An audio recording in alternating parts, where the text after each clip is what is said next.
Damn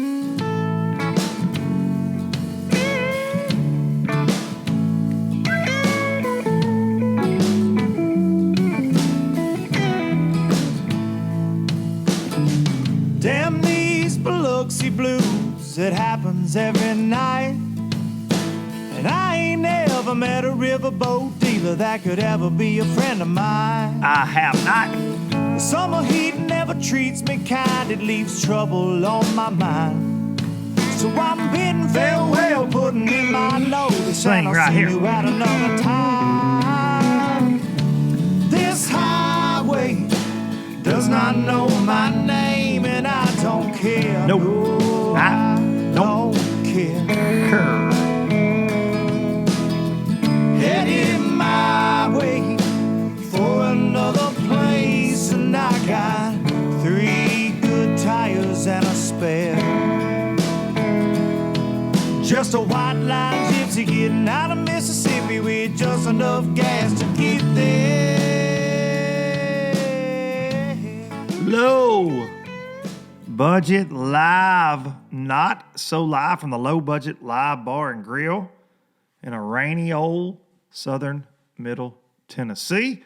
This is the podcast for December 20th, 2021. Welcome, you bunch of low-lifers. If you're just joining for the first time and you're wondering why you're getting called a low-lifer right out of the jump, well, that's what the faithful listeners of this program refer to themselves as, the loyal low-lifers. So welcome, new and returning low-lifers. That song there at the front, that's Biloxi Blues. We play it almost every podcast. A song written by me, sang by me, performed by me right there. And it's an old one. It's an old one. But we use it because we can't use amazing music because of copyright, and YouTube will kick us off the old airwaves if we use music from like our guest today. Woo! It's the Christmas show. It's a Christmas show, and it's my gift to all of you out there that love good music and good people. We got a good one today. This is your last warning. It's time, fellas. This is the week. You got 5 days left. You got 5 days. When you hear my redneck weed eater sounding voice on Monday, December 20th, this morning, it's the final countdown. You better make sure you got your wife something. I say it to y'all all the time. Don't mess Christmas up, man. Actually, our guest today and I talked about that. You can't. He has a long line of messing up at Christmas too. We were talking about that the other day, but don't do it. I've got the triple threat Marissa D. I got her taken care of. I got that knocked out this week, so I'm actually ahead of schedule. I may go back again to see what other last minute crap I can come up with that she probably won't ever use or want or wear or anything like that. So, Merry Christmas to everybody. It's always a good time of year. I got the Christmas crack, I call it. The kids are starting to get fired up, man. But yeah, we're there. We're in that last final few days, fellas. And I'm mainly just talking to the dudes because I know all you ladies got it on lockdown. All 7 of y'all ladies that listen to this got it on lockdown. All right, I want to thank these fine sponsors real fast, and we're going to jump in.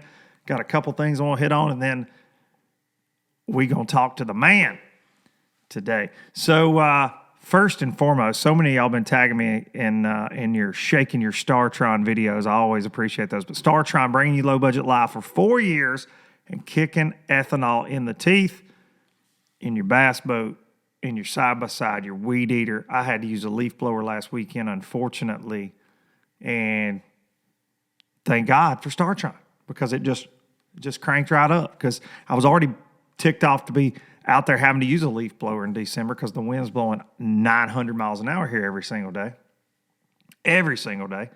But she cranked right up, and I was like, thank you, Startron. It's in my contract. I have to do that when I'm using lawn equipment. I actually have to thank Startron out loud. But Startron, little dab will do you. Kicks ethanol in the teeth, gets it out of every product that you want to crank up. Ethanol will ruin that for you. Put some Startron in your tank, and you don't have to worry about it anymore. Sims Fishing Products. It's a Sims Pro Dry rain suit. kind of week and kind of day around here right now.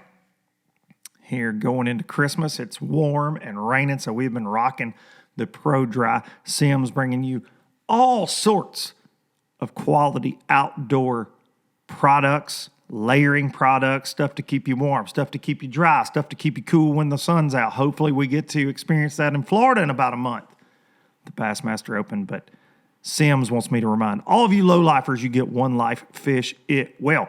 Pro Guide batteries, stocking stuffers, last minute.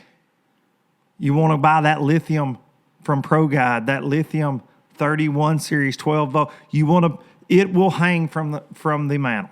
It will. It's been proven. It will. I tried it the other day. Don't use AGM because it weighs twice as much as what the lithium does.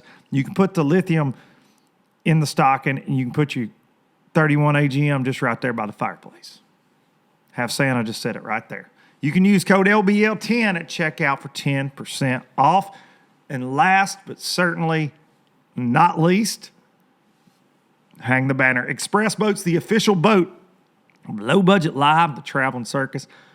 All the insanity in my life on the water provided by that X21, the Yamaha 250 show. Loving that boat, and was out at Express this week. Got to spend some time with the Express Boats family, and got to take a peek at the traveling circus, the rig I'm going to be running next year. And I'm excited. Video to come on that sooner than later, hopefully. All right. We appreciate all the sponsors, especially Express Boats, building excitement since 1966. We're proud to be in the Express Boats family. All right, just a couple quick housekeeping notes. Fishing has always been a sport that, professional fishing rather, that I have felt betting would be something that could be popular. We saw the crazy popularity when Irwin Jacobs at FLW years ago launched the fantasy fishing deal. Bassmaster Fantasy Fishing, obviously super popular. It is a difficult thing to pick. We all know that as tournament anglers. The fish obviously have different ideas sometimes. But MLF signed a deal with Bally's Bet. They announced this. This was something my man Jordan Osborne, shout out Jordan Osborne. He used to be on the angler panel when I was still at FLW with me, and he brought this up to FLW years ago. I thought it was such a slick idea, but to incorporate betting like into the fantasy fishing side of things. And so MLF signed a deal with Bally's Bet. I think it's really cool. I think there are going to be a lot of people that lose a lot of damn money on it. I see y'all picking that fantasy fishing stuff. It's, on the MLF set, I guess you just bet on Jacob Wheeler all the time and you'll win, I guess. But I don't know. It's, I think that's exciting for the sport. I really do. I thought that was a pretty cool deal that got announced, and I'm sure we'll see Bassmaster follow on that. And for all I know, they're already. They've been trying to ice a deal like that themselves. I don't know. But I think that is something that could help bring in more of the, quote, masses. You get those Vegas folks betting. They're like, this Wheeler guy, he's automatic. He's automatic. Yeah, it'll be interesting to see how that all, how that works. I'm not a gambling dude. I know a lot of y'all that listen probably are. I don't. The only gambling I do in high-stakes gambling is professional bass fishing, so it's hard to say I don't gamble. But I'm not a big sports betting guy. I'm not loyal enough to sports to know what I should be doing there. I know a lot of folks are really, really good at it. Not this guy. I'm like a $20 in a slot machine guy. Pull the handle, see what happens. Okay, yeah. But I've never bet on sports. But I think that it will be interesting to see how that lays out for Bally's and MLF there. I think that's cool. I think that's very cool. Bass Pro Shops no longer the title sponsor of the Bassmaster Opens. It's no longer the Bassmaster or BassProShops.com Bassmaster Opens. And reasoning being they have their own open tournaments now, right? The U.S. Open, the Bass Pro Shops Open. I guess they were thinking, hey, this is confusing for people. And I think more than that, and I have talked to some folks at Bass are like, well, they didn't take any money out of this deal at all. They just wanted to change that. Well, it's all about obviously branding first, but definitely money. I mean, they're giving away $1 million to a freaking team, and the events that they put on obviously cost Bass Pro a pretty penny. So I think that you'll see more of this, and I think I said it a couple weeks ago after that U.S. Open this is, to me, will be that progression. They're trying to have their own tournament trail. That's been a rumor for a long time. Then it came out. They had it.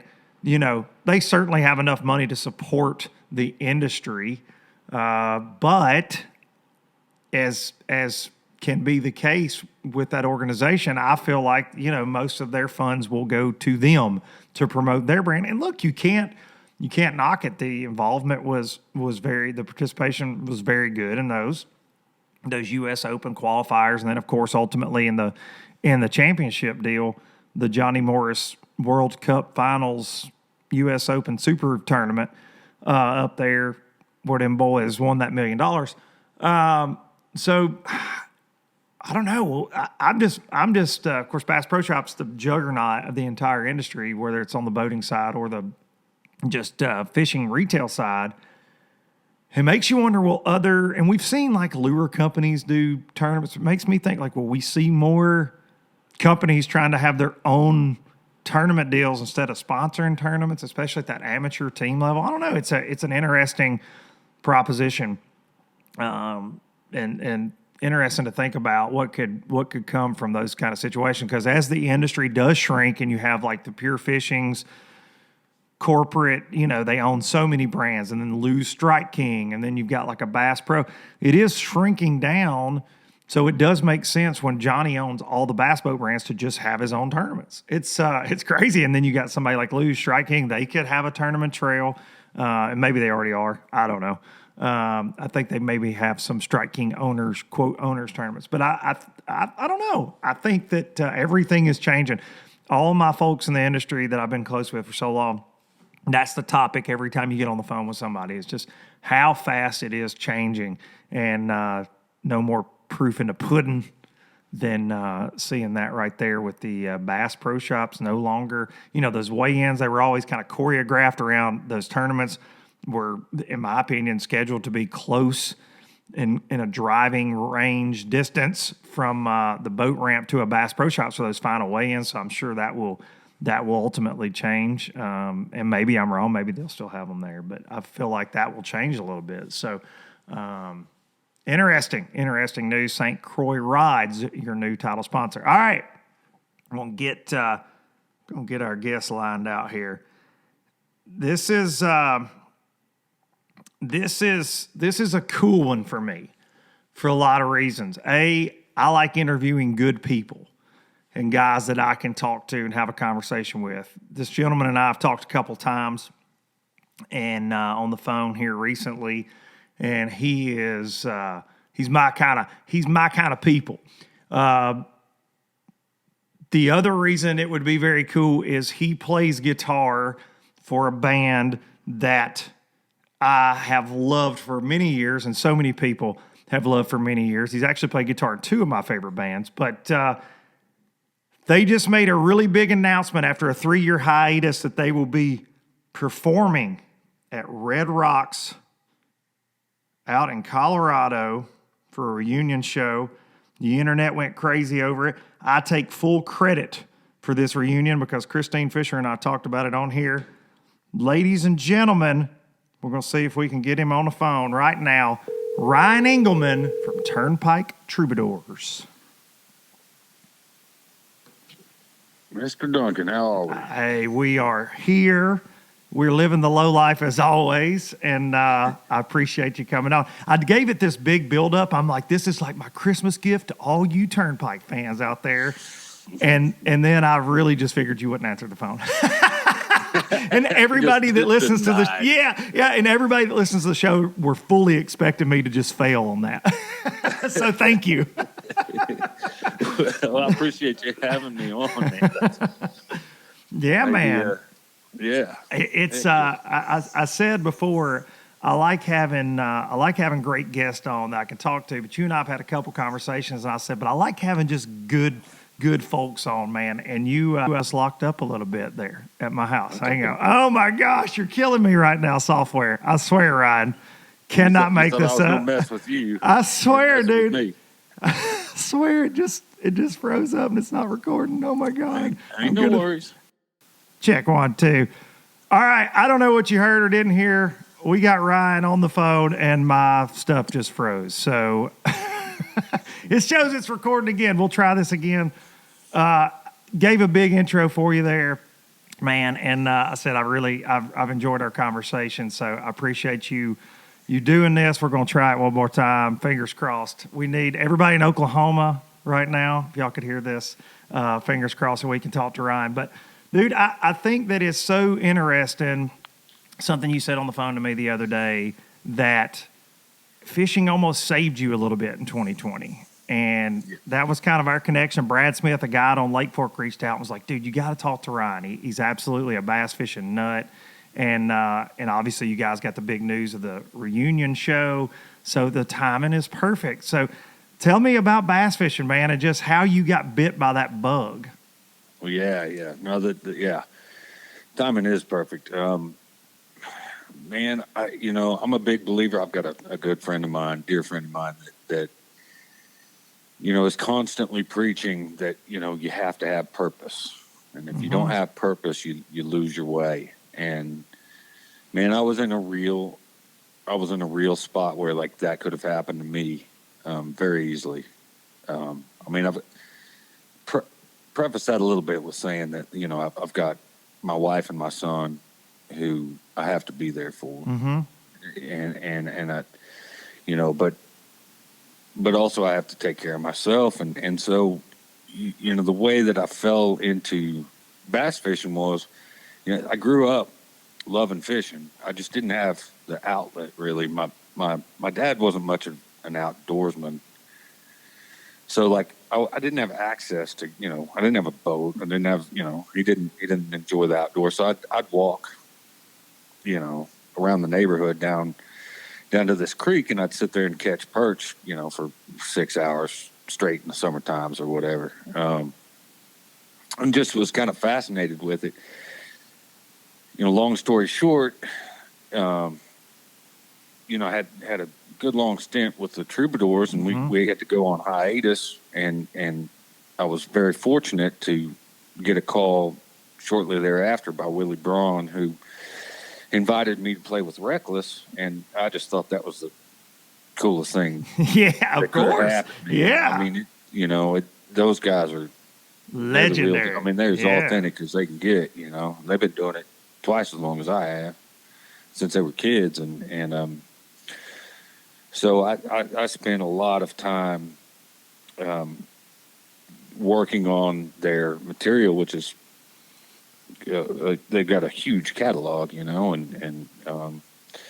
then I went on the road with them, and, that was kind of a whirlwind and a really beautiful learning experience. Yeah. Just, fabulous learning, and really got tested, and just when you get tested, sometimes you fail, and when you fail, you learn. you know what I mean? Yeah, and absolutely. Dude, it was great, Luke, and so. But then COVID hit, and I really didn't have a direction. And just like a lot of people, you just trying to figure out what to make of life and how you can, deal with the stresses and the uncertainty, et cetera, and yeah. And then I just remember one day thinking, you know what I'm going to do? I'm going to learn something that I've always wanted to learn. And I turned to my wife and said, I'm going to buy a bass boat. I'm going to buy a damn bass So boat. you were the reason these bass boat sales went up. Folks like you just sitting at home like, you know what? I'm going to buy a damn bass boat. Yeah, I wish I was. I was part of the problem. I was a part of the It's a good problem. Well, sort of. But I'm part of the reason why the lakes are more precious.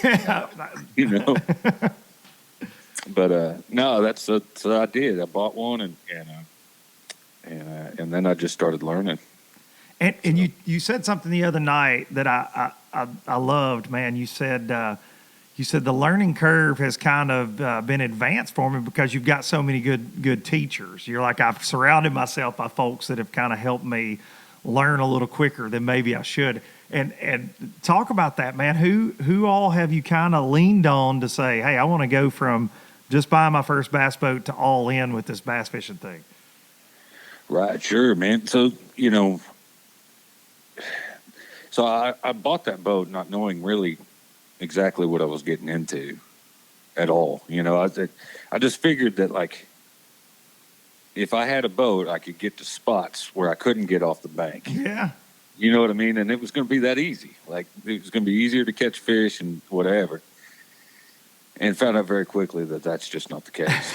and that I knew nothing about what I was getting into. But I was real fortunate. I was out, I went out and played golf with some friends of mine. And one of my friends said, well, hell, Ron, you just bought this boat. You need to meet Kyle, who was sitting in the cart with him. And I said, oh, yeah? And he said, yeah, he fished down in Texas for 10 years, like Right. professionally or whatever. So I immediately was, like glommed onto him and like, and you got to help me out with this deal, like I bit off more than I could chew. So he asked me what kind of boat I bought and whatever. And we went out and, man, he started teaching me just everything from techniques to, like,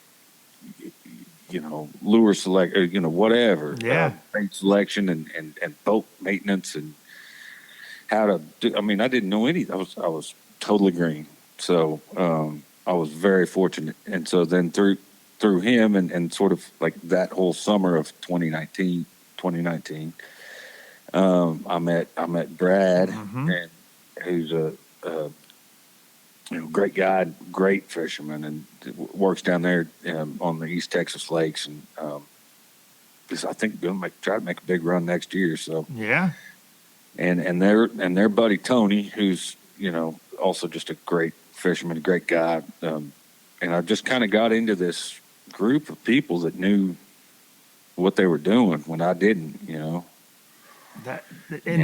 That's so. It's necessary, right? No matter what you're doing, I think so. Yeah. to lean on folks. Like there's no, as men, sometimes I think we're almost ashamed of that, right? You know what I mean? But I think that you have to, whether it's music, no matter what it is, sports, when you're growing, you have to have somebody show you kind of the ropes.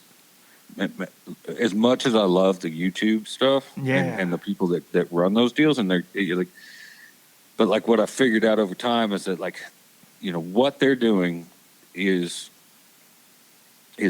really great, but it's also sort of dependent on what fisheries they're at, Yes. and what the weather is, and what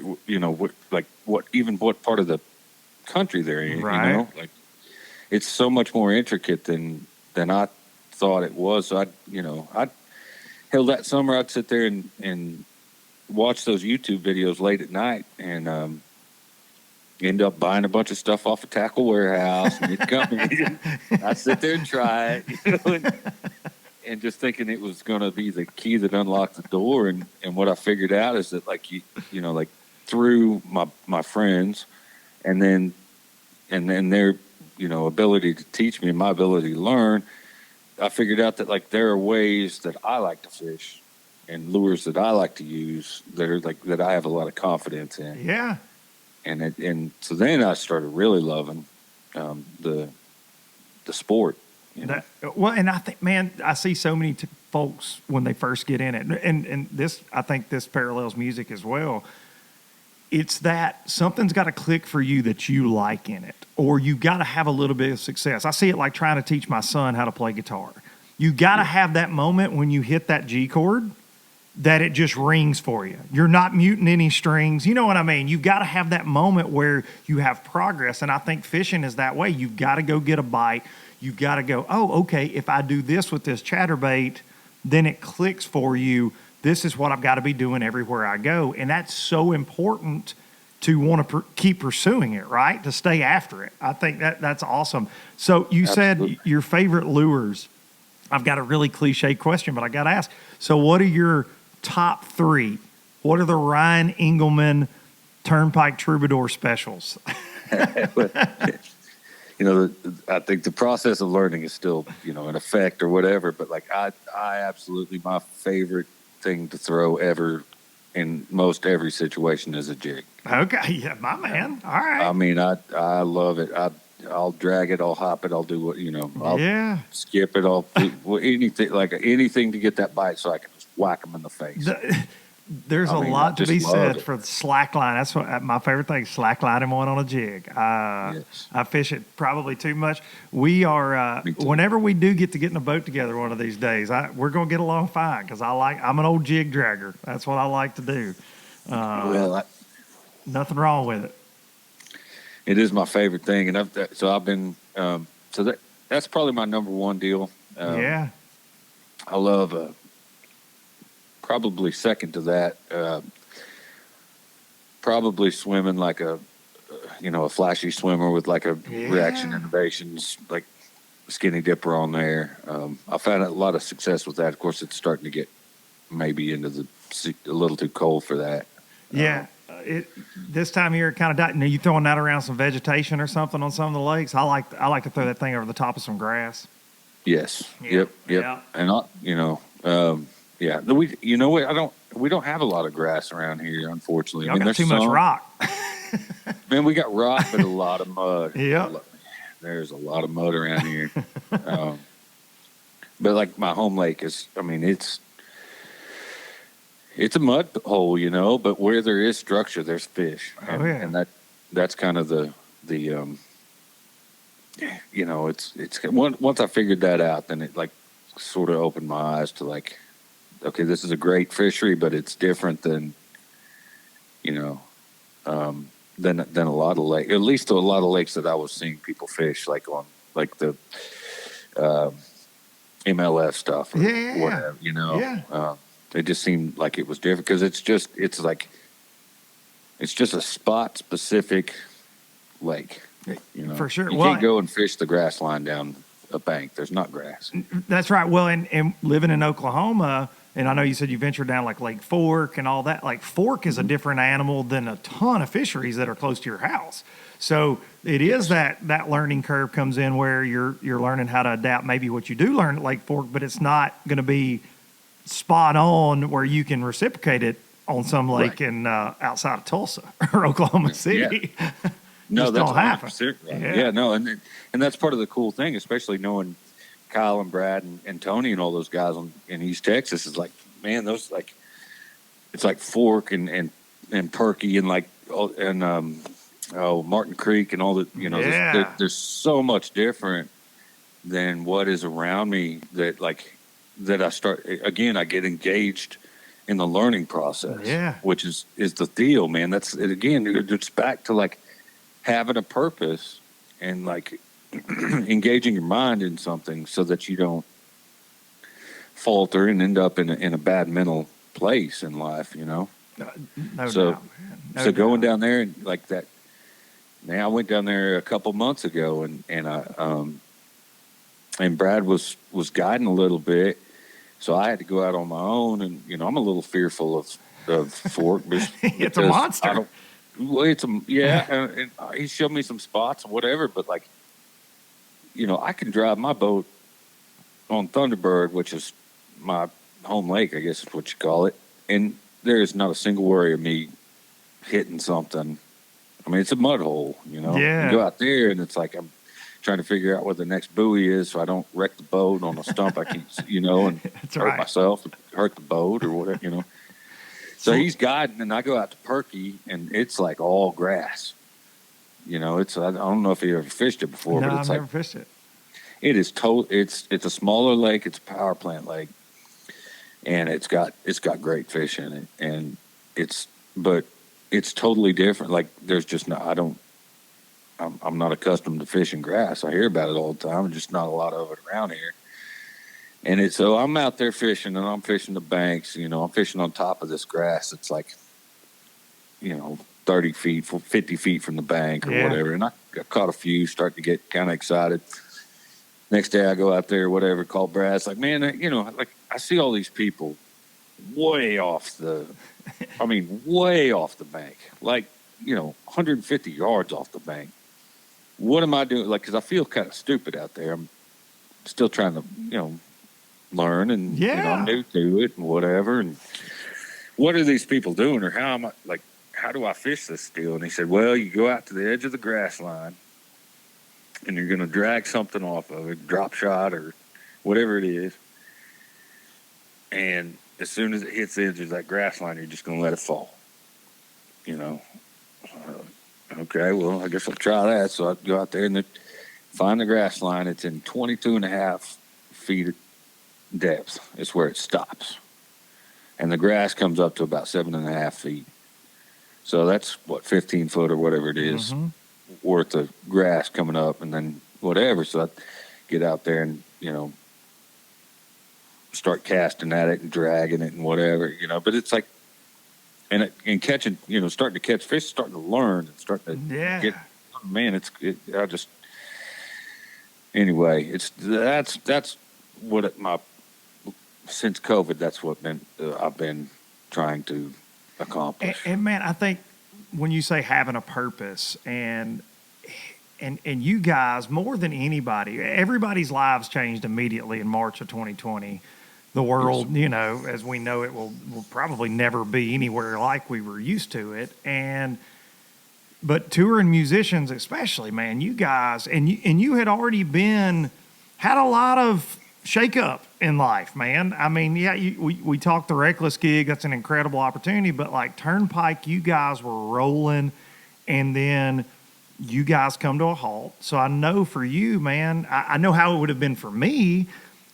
Mentally, you gotta find something. So it's so cool to me, and I know the folks listening that because you have so many heroes, you guys, the band. I mean, people live their life through songs, man, and vicariously seeing you guys on the road and all that. So I think for especially the fishing fans listening that are also Turnpike fans, that's so cool that our sport that really helped you like that. And it helps so many. It helps me anytime I can get in the boat, man. It's just, and you and I talked about that. It's like everything goes away, whether I'm catching them, whether I'm not, whatever, just being on the water.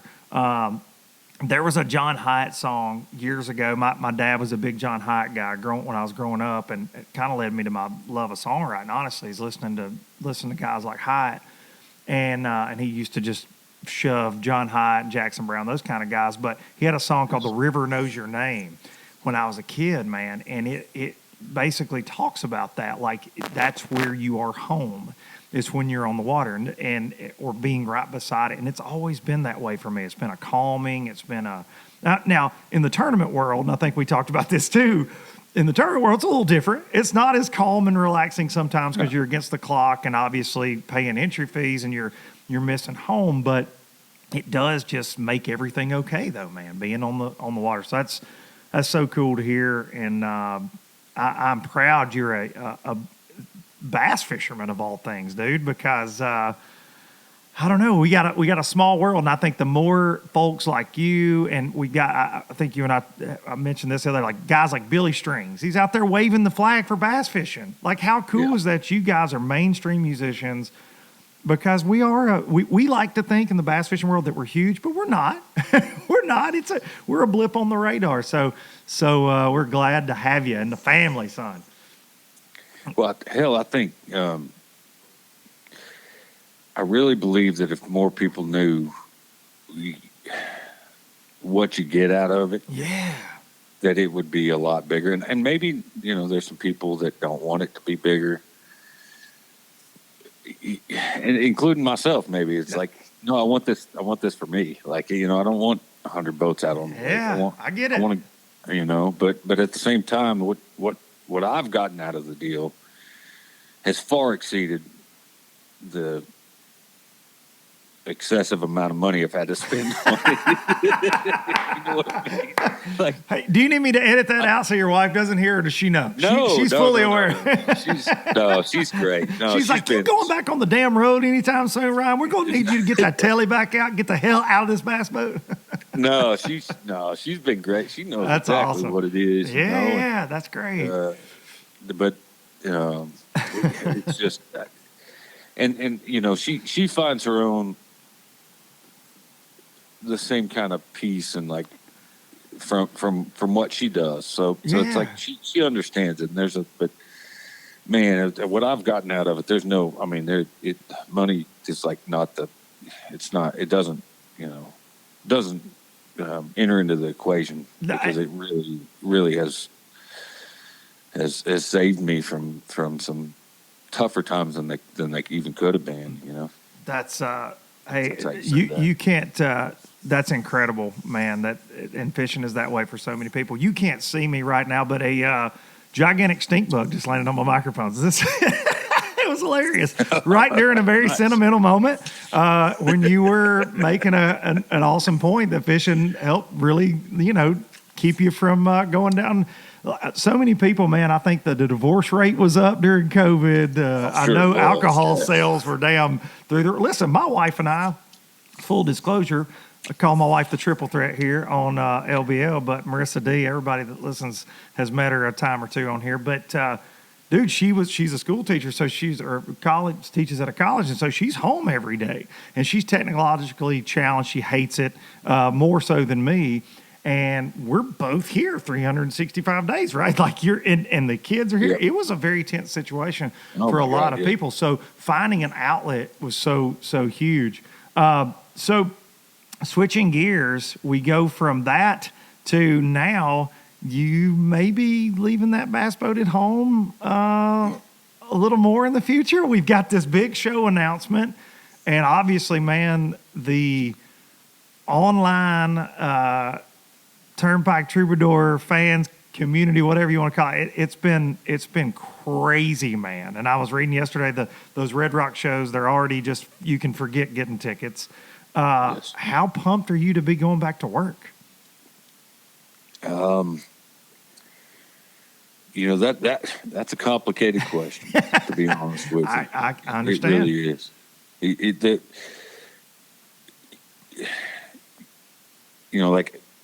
I think that I will look back on this whole COVID thing as a very stressful time, but to have been around my 8-year-old son for the past 2 years and really had time in a really important time in his life for Dad, when he's sort of, attaching himself to me a little bit more. I'm not conflicted in any other way about it except in that frame.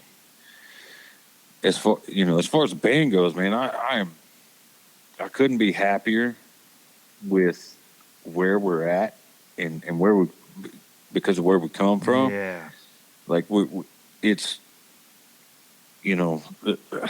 that band is from the ground up, and we really, man, we did a lot of stuff that we never thought we'd get the opportunity to do. And that particular band, it has my heart and soul. Yeah, man. And so do the guys in it,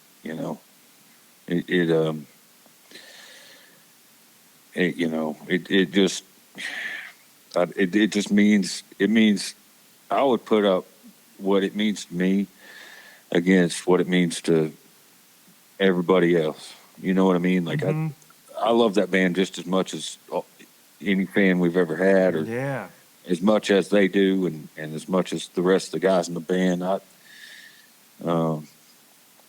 It means a lot to me, and so to have that part of my life back is beyond, it's beyond explanation how much that means to me. Well, it really is. And to have, man, just to be able to be around my friends and my brothers. Your brothers, family, man, your brothers. We've been through a lot. Hell and back, man. And that's what happens on the road. Yes. Whether everybody knows your name or not, right? Like that road, if you've never been in a band, a lot of y'all listening, and I've been fortunate enough to be in some, obviously nothing like the Turnpike Troubadours. I spent a lot of time riding around with 3 or 4 of my best friends, my brothers, and you go through shit. You do. Like and you guys have been through it publicly. You've been through it privately, and you guys were like this gigantic, meteor coming at country music with this huge following, and then you had to take the hiatus, man. And I know, I have to think that I know what that would feel like to just have that ripped out from under you almost. You know what? I think the deal for me is that, like, so let's see, we're looking at 2019 for COVID. The timing, just like everybody else, can't remember what day it is anymore, Yeah. or what year something happened in, for that matter. But like I had lost my dad and my brother in December of, would have been 2017, maybe. I don't. Yeah, 2017. I think that's right. And then 6 months later, the band had to go on hiatus, and so it's like all of this stuff happened so quickly that was like life changing, and not necessarily in the best sense. And so, again, hate to keep harping on this, but like, I didn't want to focus on the negative stuff. I just needed something to focus on that was positive. So we're back to having a purpose in life, having the fishing really, thing, man. Yeah. So, yeah. But man, getting back to where, like, I get a part of that and a big part of that back, where I get, where I feel like I get my band back is, that's huge. Dude, and to have the kind of response that we've had. Oh my gosh. Yeah. That's what I was going to say, dude. How great does that feel? Like, It's overwhelming, because I think all of us, you get this ego thing, whether it's fishing, no matter what. Like, if you decide to take a break, like, breaks are good. Like, they're good. I've slowed way down on social media this fall, had some stuff go on personally live, just like, you know what I mean? And I stepped away, not making as many videos. I still, committed to doing a weekly podcast, but like, dude, breaks are okay. Like, it's a good thing. And but for you guys in music, everything moves so fast, this content driven world. I know even for you guys who are immensely popular, you do have that in the back of your mind. Like, well, if we do get this back on the tracks, if we do decide this is how we all want to continue as the Troubadours, will anybody show up? And dude, they've gone nuts. Like, they're losing their minds, myself included. Incredible, man. It's great. I mean, how blessed can you be to step away for almost 3 years and come back, and it feels like the band's even bigger than it ever was. Yes. I mean, like, how fortunate can you be, but I think, at least for me, like, I've got some really, really great friends, and they have been, and I've been friends with these guys for 20 years plus, 30 years, whatever. But like, they are kind of my go-to when it comes to, like, getting a bead on the culture, or the culture surrounding, the Turnpike Troubadour. So we were going through all this stuff, and the band had been on hiatus, and there's COVID and all this stuff, and all I'm hearing from those guys when it comes to the Troubadours is that, man, your band's bigger than it was when you guys were together, which is crazy. That's awesome. And then here we are today, where we put out these Red Rock shows and announce them, and I mean, they just sell out in minutes, and unfortunately, I think there's a lot of people that are upset. Yeah. And I think we hear those people, but demand is so high, it's hard to meet it right now. Yeah. But you added a second show because of it, right? Just because of the demand, you guys are going 2 shows.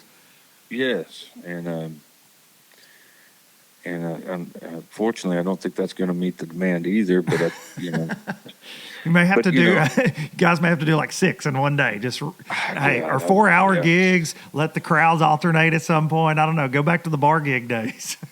Just at Red Rocks. Hey, excuse me, Mr. Red Rocks. We're just going to play 3 or 4 shows today. Like those county fair gigs. Yeah, Where you play an right, hour and yeah. a half, then you got to tear your set down, and then somebody else plays, Yeah. then you got to set back up. The old casino gigs. Yeah, that's right. That's right. That's You're what gonna you play. You're gonna play 4 sets. That's right. Yeah, That's you guys at Red Rocks for sure. And people would lose their minds. Just go play every record. Just play every show is just one of the albums. That'll work. People will never forget it, man. That'd be a cool concept. It I would love be. shows like that. Yeah, I saw Sturgill. You and I talked about Sturgill not too long ago, and I saw Sturgill do that on the Sailor's Guide tour in Nashville at the Ryman. And it was such a cool show because he just played it, start to finish as you're supposed to, take that one in. And then he played, other one-offs after that, but it was cool. He was not going to bend from that. And it was his first show I'd ever been to like that. It was super cool. I've never been to a show like that, but I'd love to. Oh, it was amazing. My wife and I got to see that at the Ryman a few years ago in Nashville, and it was a special night. So I asked you top lures. I got to ask you this: if you could pick three albums, what are your 3? What are Ryan Engelman's?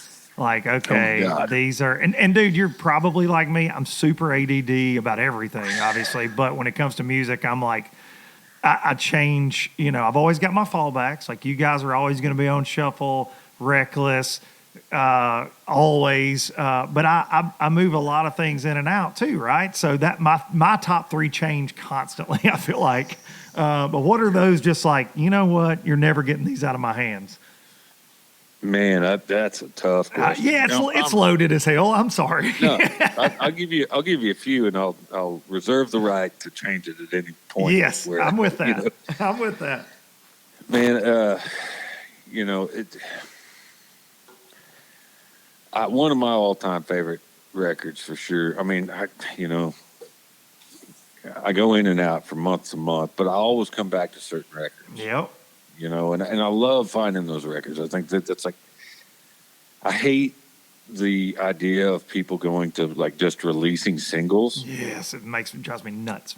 I think that like that's the wrong. I mean, maybe it's the right path as far as the way the world's going and how people are just like engaged immediately and then disengage immediately. Like, but I love a snapshot in time of, of art, not just like one song, but I want to see where they're at, not only like as songwriters, but like as players and the whole thing together. And so, when I come across just like you, when I come across a record that I really love, it's like, man, that's timeless. Like I will always love this record. And, just off the top of my head, man, there's I'm gonna have to look real quick and just make sure I don't quote it wrong, because I'd hate to end up on your podcast like an idiot that doesn't know what he's talking about. No, you know too many folks in the business. You're just scared of pissing somebody off. See, that's me in fishing right there. I'm like, this guy's the greatest fisherman ever. No, he's dead and gone, so it don't really matter. Okay, good. We're not going to get any comments from this particular person. Right? Yeah, no. But there's a George Jones record called "I Am What I Am." I think it was his comeback record. That I just love, man. I mean, it's just so well played and sang and meant, and man, I just love it, and I'll go back to it all the time. There's so many, like, I'll listen to it, I'll have it on the stereo at home, and my wife will be like, "Why are you so sad?" I'm like, I'm not sad. I just love the. Just pulls it out of you, dude. Yeah, it pulls it out of you. As it should. Yeah, so, and man, there's some great Merle Haggard records. There's a ton of. Gosh. the ones that I've really kind of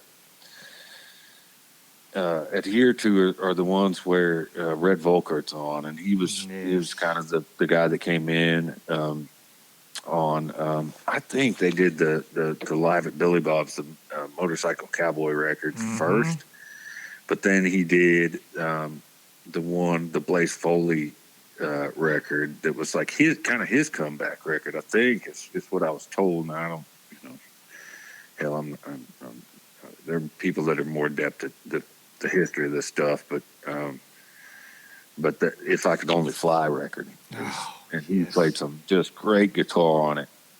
I love that guy. He doesn't even know it, but I love that guy and his guitar playing so much that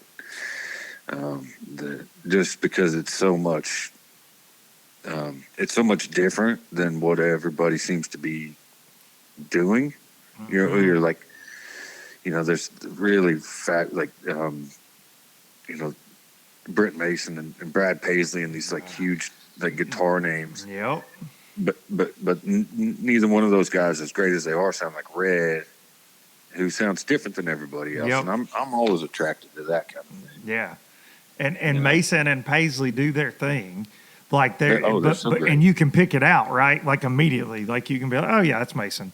Almost immediately. But you're right. You can pick out people that are trying to sound like them. For sure.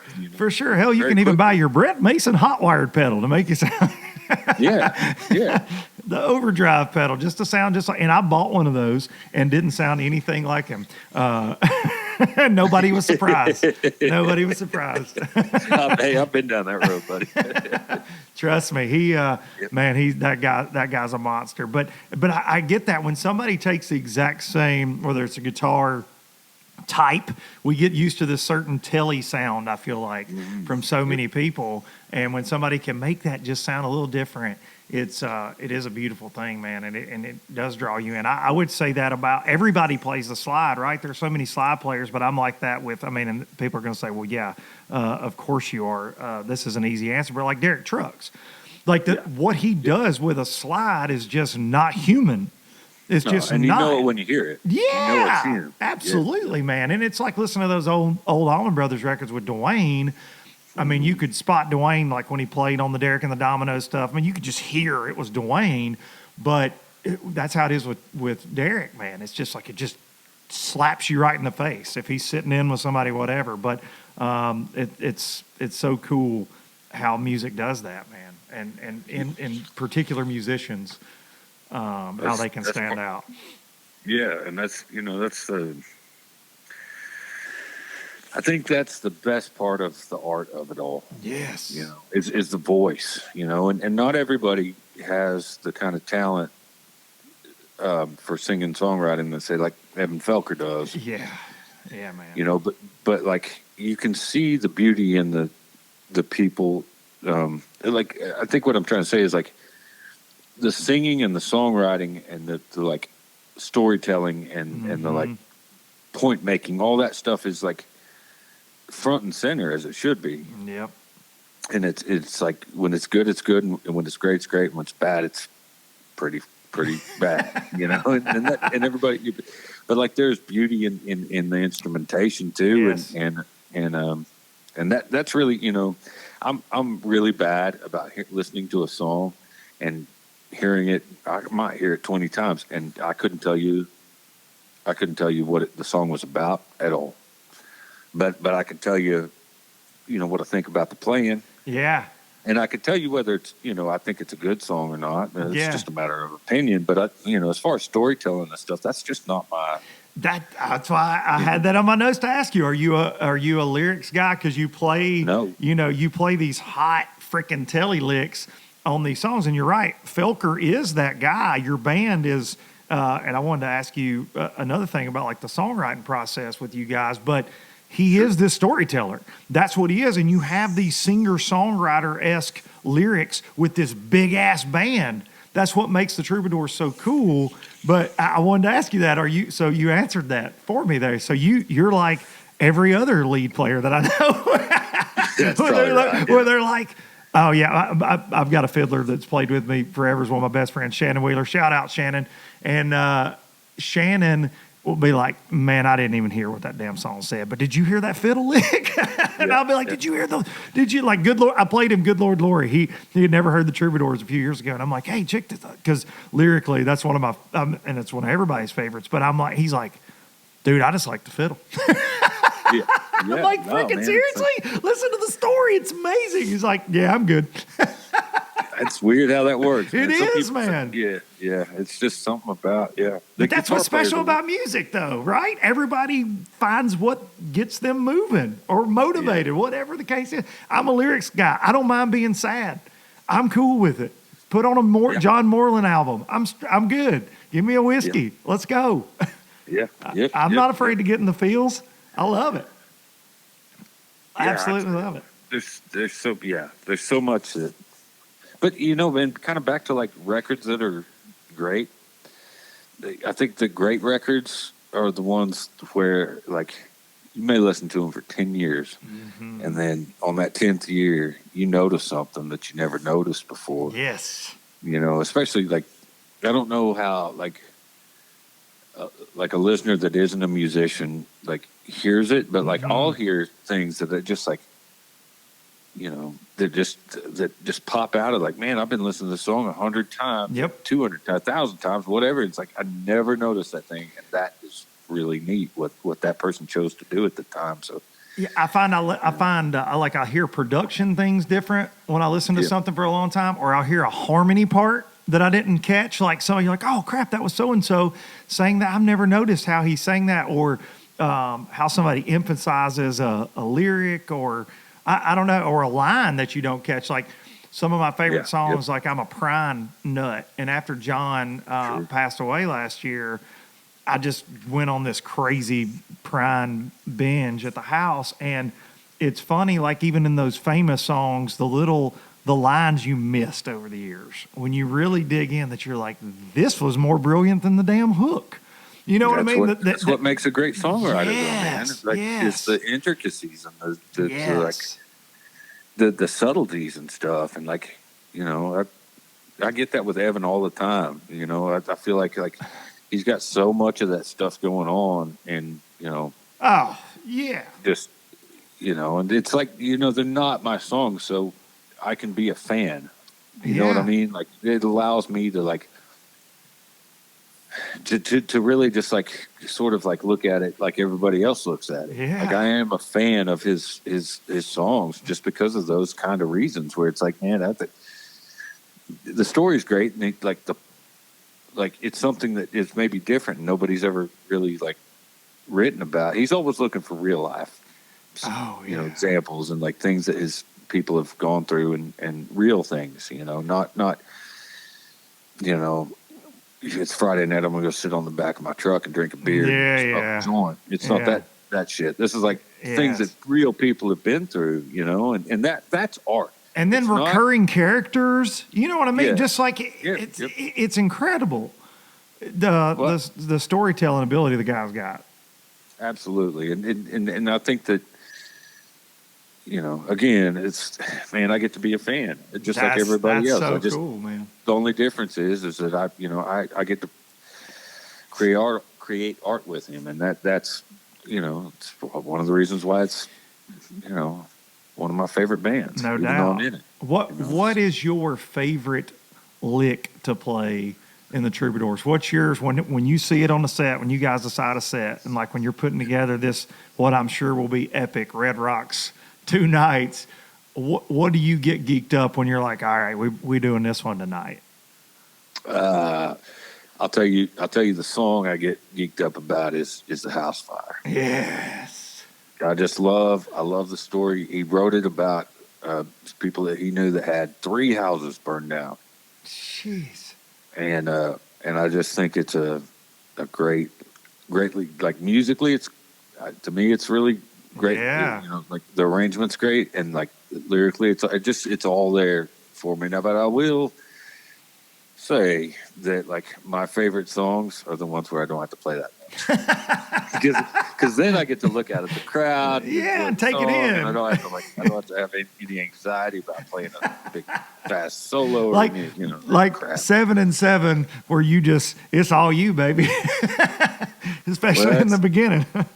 yeah, and that's not. I mean, that particular song isn't very hard to play. But it's iconic. That lick is just it's coming, right? Like that's how it kicks off.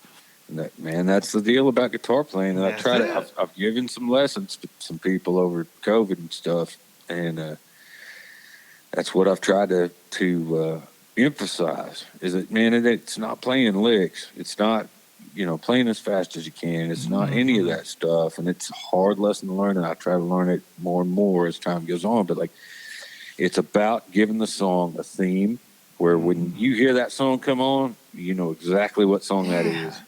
And and you're defining the song in a way that a songwriter can't, Yeah, and leaving that positive mark. Not with guitar players, I think you would agree the biggest mistake most guitar players make is they play too damn much. Even lead players, you add what you add, and when you get that, and I think that depends on the kind of band you're in too, right? If you're in Tedeschi trucks, you're going to play for 30 minutes on one song, the more jam band style stuff. But I think what you add, man, is so tasteful. But it just jumps out at you too. Like those sounds they've got on all the songs with your telly, dude. It's good stuff. It's good stuff. It accompanies that storytelling so well, and all you guys do. Every one of you do. It's why you are who you are.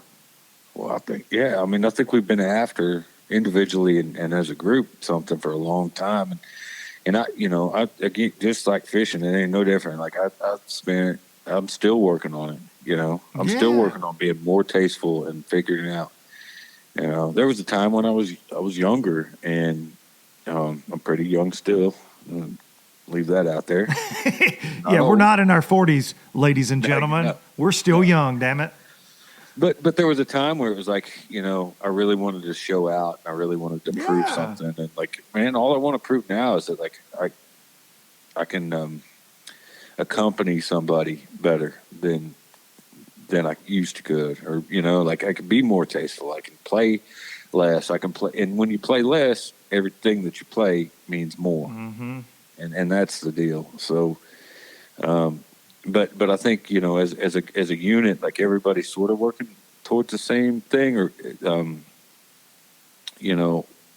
as just as musicians that are lifelong learners. And I think that also that like the last record we did, Long Way record, was like an indication of like that. Because I think like musically and so, like songwriting and the music came together, got in alignment a little bit better than it had, on previous records. And I think that record is, I think it's the best we've done to this point, and I hope to continue that learning process with everybody. Yeah, I know, and I know you guys will, man. I think, like you said, with an album, you get that how each musician's changing, how they're evolving, how the songwriting. So I can't wait to see what's next for you guys, because there's one thing about songwriters when they go through what you guys have been through, and then you get a break, and then the world melts down. I'm sure there's some songs that have been written in the last few years. Well, you would think, you would think so for sure, especially with somebody that's adept at seeing the world for what it is through the lens of somebody that can like communicate that to people. Yes, and that is the talent to me. It's like breaking it down. Well, and being able to convey it in a way that's not, like you said, I'm on the bed of the pickup truck drinking beer, smoking a joint. Right. You know what I mean? In a very intelligent way and not forced. Like you can write something about how you see the world, but it's not forced. Like Willie Braun's always been very good at that. He's got political songs. He's got, quote protest songs, but like people that probably don't align with him politically sing them word for word and don't even realize it. You know what I'm saying? It's a beauty in it. Well, that's me too, though. I mean, it's like, I wouldn't say that Willie and I are aligned politically, at all. You know, but I have so much like respect for that man and their band, and like as artists, you know, and a little bit too is like, man, as I get older, and especially with like the past couple of elections, and I give up. I gave up on all that stuff. I really did. You know, I was real passionate for a long time and had some very like knee-jerk reactions to people's opinions that didn't align with mine. But man, I'm old. That stuff separates people, and that is not what I'm about anymore. So, well, and I think that man, we've gotten to a place, especially with social media, that people just, I don't know. I never needed to know what my neighbor thought about anything other than, hey, John, what's up, man? You want to come over and have a beer, have a steak? You know what we're grilling out. And you really didn't talk about that. Like, I grew up in a world in southern Middle Tennessee where it's like my dad used to always say, and it's cliche as all get out, but it's like, you don't talk about religion, you don't talk about politics. Yep. You know, and that was just kind of common courtesy, right? Yep. And now everybody talks about both all the time publicly. Like they'll post it. Like, I think you're an idiot because you don't believe what I do. It's personally wild. Attacking people. Yeah, just like you're saying, man. It's not having a discussion. It's you're sad, man. Effing wrong, and I'm here's how, and whatever. But I'm not playing that game anymore. No, and I think I got there not even politically but musically for a long time, man. And I know you know exactly where I'll take this, but it's like we're saying, the tailgate, beer drinking, whatever. It's not for me, but at the same time, it's for some people, and that doesn't make me like, if that is how they enjoy music and that's the type music they enjoy, then so be it. I heard Steve Earle said, and Steve Earle might as well have a Bible, in my opinion, okay? Because of the quotes that man has had, and he is will always be larger than life to me. But he was on the Jack Ingram podcast. I was doing some road tripping this week for work, and I was listening, and Steve said, you know what? I don't get to say what country music is anymore. He's like, everybody wants to say this ain't country and that ain't country. He goes, guess what? They're the ones in charge of it now, so be it. And he told a story when Guitar Town went #1. He was playing in Las Vegas, and it was one of those dance hall kind of places. And this guy had came by and yelled at him 4 different times. Play something country. Play something country. And he said he stopped the band and said, hey, big guy, I got the #1 country record in America right now. This week, I get to say what's country. And I was like, my God, that is like the best thing ever. But it's true, man. So that sounds like, sounds like Steve, right? It does. Yep. So it's classic Steve Earle. But yeah, man, I think that we all just, I don't know, we kind of need the old saying, stay in your lane a little bit, I guess. It would make us all get along a little better, I think, these days. Yeah, no, for sure. And, I mean, I think my position on it may be just that, like, I think there's better art out there. Yes. Oh, for sure. Like something that's face value and like for sure.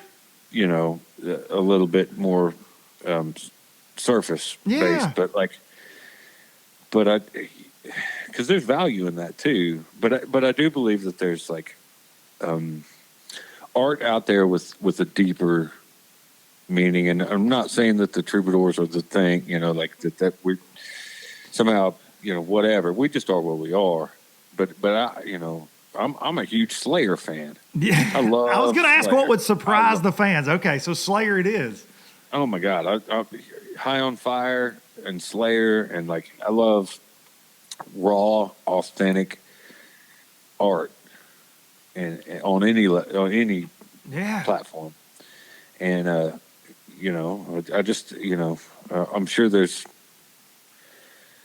a way in the metal community or whatever. There's probably the same thing going on as No, there is in other genres of music. Yes, it's an argument as old as time, dude. When it comes Yeah, to it's just- music, It's just what I like. You know, Yeah. I like stuff that's more in the dirt. You know. yeah, in that old Yeah. red dirt. Yeah, sure. Yeah, Whatever, that's right. know? Whatever you want to call it. Yeah, whatever you want to So- call. Does that drive you That's my guys pick. crazy? The red dirt thing? Because I feel like everything almost west of the Mississippi anymore kind of gets dumped into that quote genre. And I've always wondered, like, is that because I mean, obviously the red dirt is kind of an Oklahoma thing, right? For me, and I feel like if you start a band in Texas, Oklahoma, anything out there, you're just automatically red dirt. And I don't think that's the case. Right.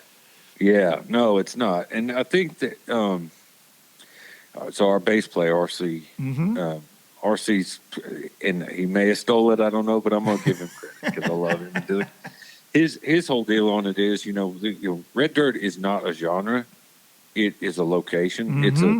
It's about where the music is made, like more than it is about what music is made. And I think that has some merit for sure. Yeah.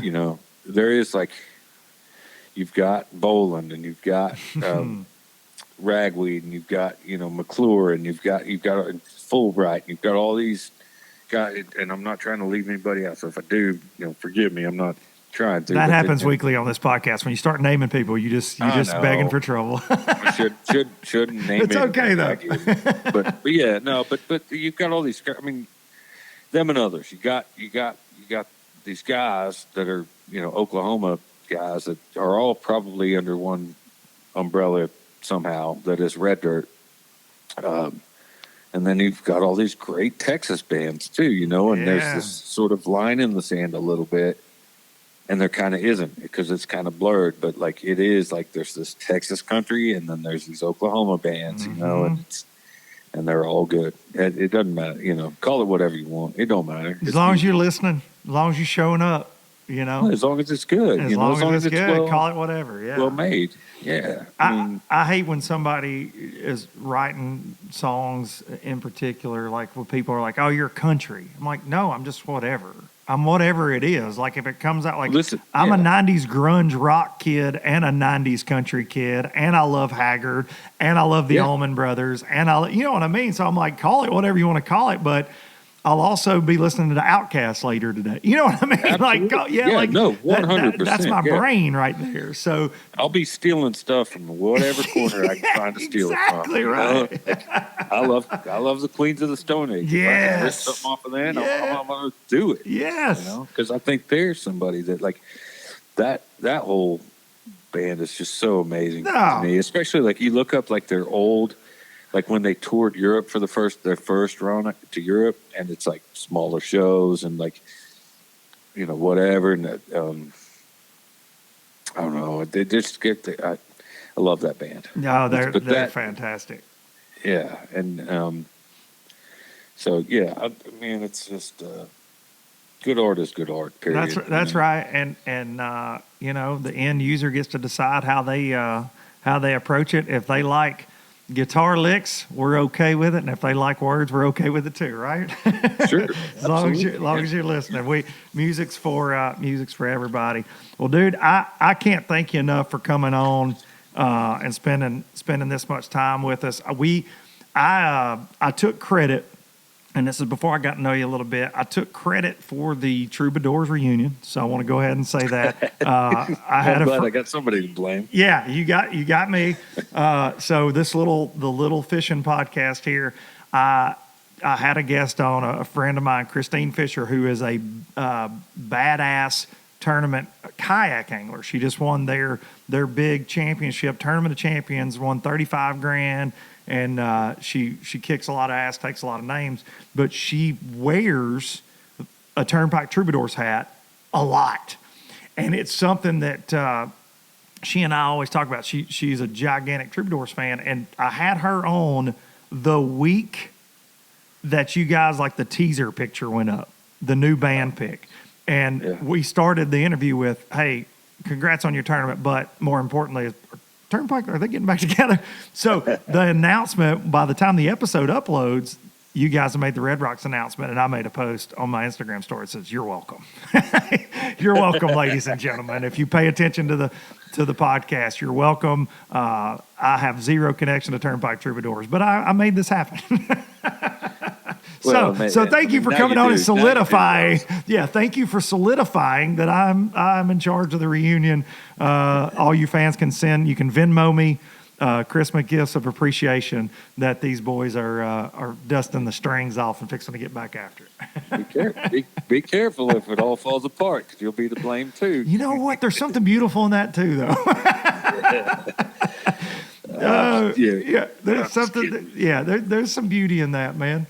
I hope that doesn't happen. I hope you guys are playing till you're old and gray. Listen, I told you, all my guys that I've played with for years, they're a little bit older than me, 4 or 5 years. I like to give them hell. And I was telling you last week, we played our first show in a very long time at a place that's way too bougie for us. Beautiful venue, and I hope we get to come back, and play there again. But we're dusting off the strings, and I'm like, damn, we're old, man. Because we used to hit it hard like 8 years ago. We don't anymore. And I'm like, damn, this stuff really takes its toll. And I thought, could I be one of those bands that just plays into this? Like the Black Crowes. They're in their 50s having reunion tours. I'm like, can I be a rock star then? I don't know. But then I got on stage and I was like, yes, I could do this till I'm 80. I'm good with it. Yeah. Easy to go back to. It is. Yeah. I told my wife, I said, the monster has been created again. It's not good, honey. And she's like, I saw it. She's like, I saw it. I've watched you enough over the years. I saw it coming out. I was like, yeah. It's so when's your next gig? I don't know. I'm supposed to be playing a songwriters round in Nashville in January. Not sure full band. My guys we're just all got old and kids and coaching sports. Yeah, man. And we all have full-time gigs. And I know this is something I wanted to touch on before I let you go. Sure. And I feel like it's important, and something that the reason I wanted to have you on, not just the fishing thing and the turnpike thing, but man, there are so many parallels to being a pro bass fisherman and a touring musician, because I think people I say this all the time on here about on the pro fishing side, they see cardboard checks, they see cool wrap boats, they see jerseys, and they think it's just, money in the bank. And it's the same where some guys see, man, you guys got 5 million views on a YouTube video for Good Lord Lori or whatever, and they think it's just this streets paved with gold. But if you guys aren't on the road anymore, that is how you have to make a living in the music industry. There are no hit records that pay the bills, right? Well, yes and no. You have to grind. I mean, I think first of all, it's like kind of like if you look at music or the music career as I looked at like YouTube videos of lures a year ago, or a year and a half ago. It's like, all you got to do is grab, buy these lures and, run them, this deep and whatever, and you're in the money. Man, it ain't that. That's very short-sighted. Yeah. I mean, it's blood, sweat, and tears, That's it. That's what makes that stuff happen. There's no shortcuts. I mean, I think YouTube and social media and stuff has definitely like helped that happen, but no, where I come from, it's grinding. Well, and real is real, right? Real is real. Like you can get on, you can fake some notes, you can do whatever. And there are people that blow up on YouTube and different things anymore, but there's no substitute for the connection you guys give an audience from just grinding for years and years and years, man. And I think that, like you said, there's no substitute for hard work, and it doesn't matter whether that is pro fishing, or being on the road. I know you guys have done the van days, you've done the not knowing where you're going to sleep, hoping you got gas money to get to the next gig days. Gigs where you open for somebody and nobody cares, and gigs where you playing damn Red Rocks and people can't get enough. I'm sure there's a lot. I know there is, because I've talked to guys that are doing it or have done it or are trying to do it or whatever. Like, it's like, it's very, but there's so many parallels. But maybe minus the fact that, like, I had 4 other guys around me doing the same thing, plus another group member or whatever in the van. But like, man, the travel, the being away from your family, the amount of time that you have to consume to get your dream to come to fruition is very, very similar. And the highs and lows. The highs are higher than any high. Winning and losing and failing. Yeah. All that stuff. When everything comes together with a crowd on stage, there's no feeling like it. It's just like a pattern coming together in a fishing tournament. Christine Fisher and I talked about this. There's no better feeling than me than going to a lake I've never been to, and things start to click. And I go, oh, they're on these secondary points doing this with this bait, blah, blah, blah. And then you start running it all over the lake, and boom, boom, boom, you're getting bit. The same thing. It's different, but it is the same feeling for me, fulfilling.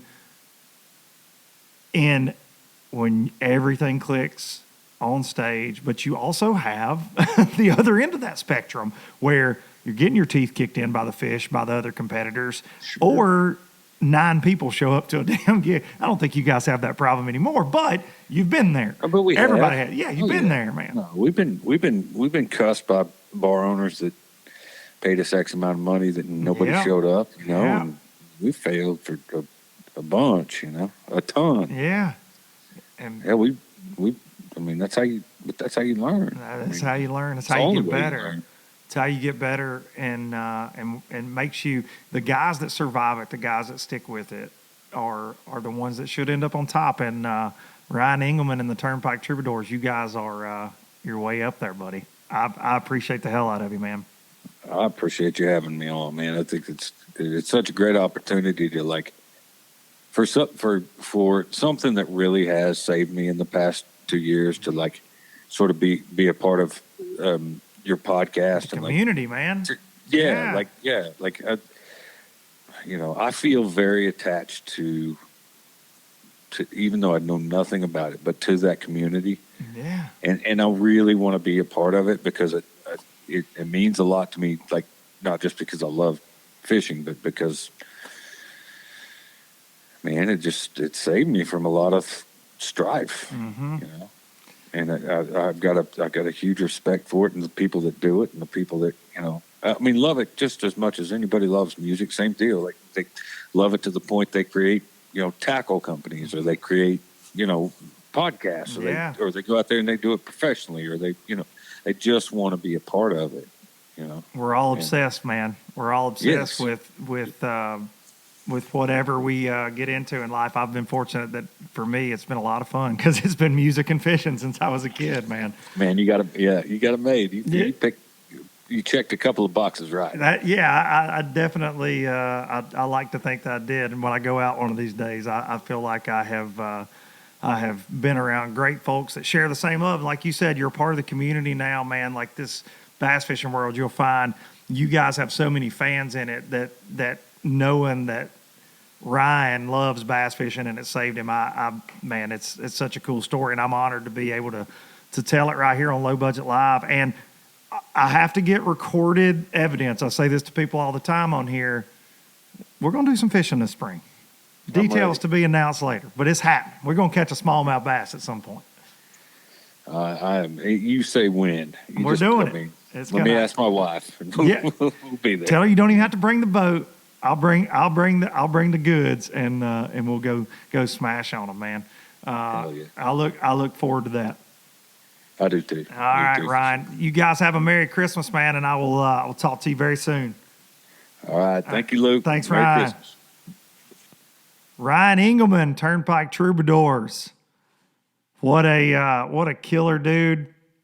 Great storyteller, and hell of a guitar player, and now bass fishing nut. That was special for me, man. That was I can't thank him enough for taking the time out of his busy schedule to do some low budget podcasting with me. Had a little technical glitch there at the first, and then the old low budget computer decided to work again. So hopefully it all sounded as good to you guys as it did in my ears there. But Ryan Engelman, if you're not a Turnpike Troubadours fan, if you've never listened to their music, which I doubt if you have made it this far into this interview, you've never heard of them. But incredible band. Long history, kind of been dramatic at times, and it's so cool to see them getting back together. Red Rocks. So I think it's sold out May the 14th to 15th. Reckless Kelly and Shovels and Rope. Reckless Kelly, one of my favorite bands of all time as well. And Shovels and Rope, another great just duo that lives life on the road out there gigging. Fantastic group of musicians. All right. Appreciate each and every one of you. We're going to do Low Budget live, actually live, I think, after Christmas. After Christmas, the Monday after Christmas there. I will keep you guys updated on that. Thank you so much. I hope everyone has a very Merry Christmas with your loved ones. If you get a chance to take care of somebody out there that might be having a hard time at Christmas, I encourage you to do that. The holidays are not easy for everyone. And if you can love on somebody, help somebody out, invite them over to dinner, you never know what that might do to somebody's life. But be sure to hug your mom, hug your dad. No, I sure do enjoy Christmas with the fam. Thank you, low lifers. Have a Merry Christmas. Going to take you out with some Biloxi Blues. I never could make it last. Spanish moss and Civil War ghosts, well, I'm gonna leave them in the past. Any direction, Lord, I'll be fine. It don't matter east or west. North, south, wherever the wind blows, I'm leaving those burdens at rest. This highway, it does not know my name, and I don't care, no, I don't care. Heading my way for another place, and I got 3 good tires and a spare. Just a white line gypsy getting out of Mississippi with just enough